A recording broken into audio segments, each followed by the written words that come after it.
Hai semuanya, apa kabar? Jumpa lagi dengan Pak Guru ya.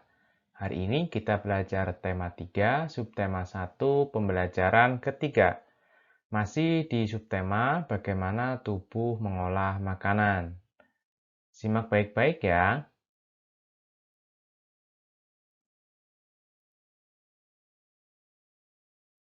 Siti, Udin, dan Lani masih membicarakan sistem pencernaan manusia. Mereka senang membicarakan tentang proses pencernaan yang berlangsung di dalam tubuh. Simaklah percakapan mereka. Siti, bekal apa yang kamu bawa hari ini, Din? Udin, tenang Siti, hari ini aku membawa makanan sehat loh. Aku membawa nasi dengan tumis sayur dan telur. Siti, wah, kedengarannya enak, Din. Lani, iya, enak dan sehat. Nah, sekarang aku mau tanya, apa ada yang masih ingat organ pencernaan manusia? Udin, masih. Makanan dikunyah di dalam mulut dengan gigi. Kemudian, Siti, makanan meluncur masuk ke kerongkongan untuk kemudian masuk ke lambung. Lani, dari lambung, makanan diubah menjadi bubur makanan yang kemudian diserap oleh apa? Udin, usus halus. Usus halus akan menyerap semua sari-sari makanan lan. Siti. Selanjutnya, makanan yang tidak dapat dicerna bergerak menuju usus besar. Udin, aku lupa apa yang terjadi saat makanan berada di usus besar ya? Lani, usus besar menyerap air yang terdapat dalam bubur makanan dan menjadi tempat terjadinya proses pembusukan makanan, Din.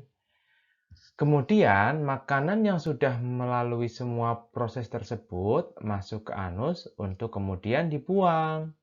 Siti, jangan lupa makan makanan yang sehat ya, teman-teman, agar kesehatan organ pencernaan kita tetap terjaga.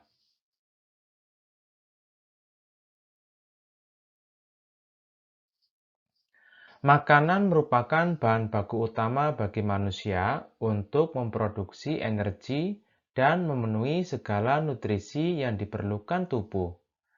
Ibarat bensin yang sangat vital peranannya bagi kendaraan bermotor, makanan sangat berperan bagi tubuh manusia dalam mempertahankan kelangsungan hidup. Namun, tidak semua jenis makanan yang dikonsumsi dapat memberikan asupan gizi yang baik dan sehat. Makanan yang sehat ialah makanan yang mengandung semua zat gizi yang dibutuhkan oleh tubuh untuk memperoleh energi. Dalam pemenuhan makanan, manusia tidak dapat bekerja sendiri. Contohnya, dalam budidaya padi, manusia melakukan interaksi sosial dan interaksi dengan lingkungan hidup. Proses apa saja yang terjadi? Siapa saja yang terlibat dalam proses tersebut? Apakah dalam proses tersebut manusia berinteraksi dengan lingkungannya? Bagaimana dengan lingkungan asosialnya?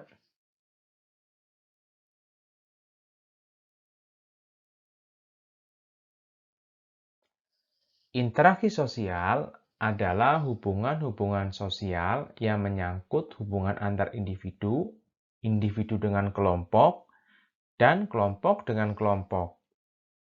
Interaksi sosial amat dibutuhkan untuk kehidupan bersama, sebab individu tidak dapat hidup tanpa individu lainnya. Interaksi dengan lingkungan hidup merupakan interaksi antara manusia dengan lingkungan yang terbentuk secara alami. Gunung, sungai, rawa merupakan contoh-contoh lingkungan alam. Pertanyaannya, jelaskan interaksi sosial dan interaksi dengan lingkungan alam yang terdapat pada lahan pertanian padi. Dan amatilah lingkungan sekelilingmu. Sebutkan interaksi manusia dengan alam yang dapat kamu temukan di sana. Apakah yang tengah dilakukan oleh manusia? Apa pengaruh dari kegiatan manusia terhadap lingkungan alam?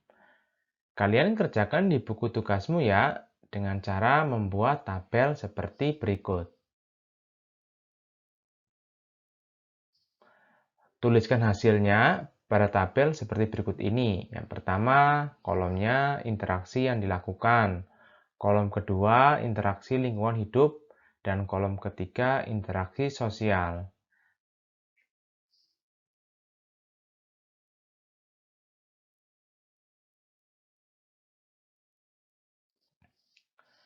Berdasarkan penelitian pada tahun 2010, konsumsi beras masyarakat Indonesia mencapai 100 kg per kapita per tahun. Ketersediaan beras di tanah air pada masa mendatang tidak sejalan dengan laju pertumbuhan penduduk. Untuk mengurangi ketergantungan itu, perlu ada perubahan konsep dan kebiasaan makanan masyarakat. Misalnya, mengganti nasi sebagai makanan pokok dengan makanan jenis lain.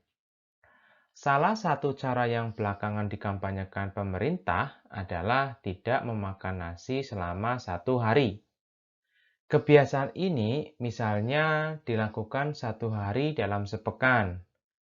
Sebagai pengganti, selama sehari itu, warga bisa mengonsumsi sumber karbohidrat lain seperti jagung, ubi, singkong, talas, kentang, dan sagu.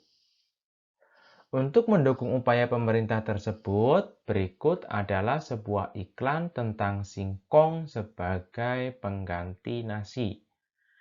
Amatilah iklan di bawah ini dengan seksama ya. Pak Guru akan zoom supaya lebih jelas lagi.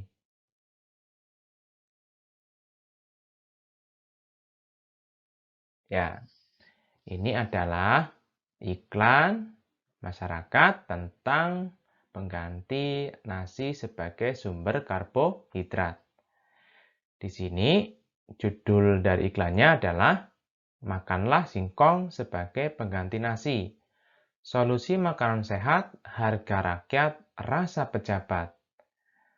Di iklan tersebut juga tertera dari kandungan singkong per 100 gram, di mana terdapat air jumlahnya 62,50 gram, kemudian besi 0,70 mg, lalu kalsium 30 mg, fosfor 40 gram, kalori 121 kalori, karbohidrat 34 gram, lemak 0,30 gram, protein 120 gram, dan vitamin B1 0,01 gram.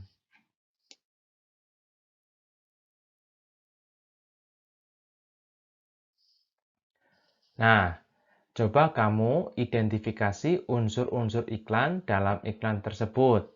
Mulai dari kalimat iklannya seperti apa tadi sudah Pak Guru sebutkan ya. Kemudian kata kuncinya, lalu observasi gambar atau deskripsikan gambar iklan tersebut. Kamu kerjakan di buku tugasmu, lalu jangan lupa upload di Google Classroom.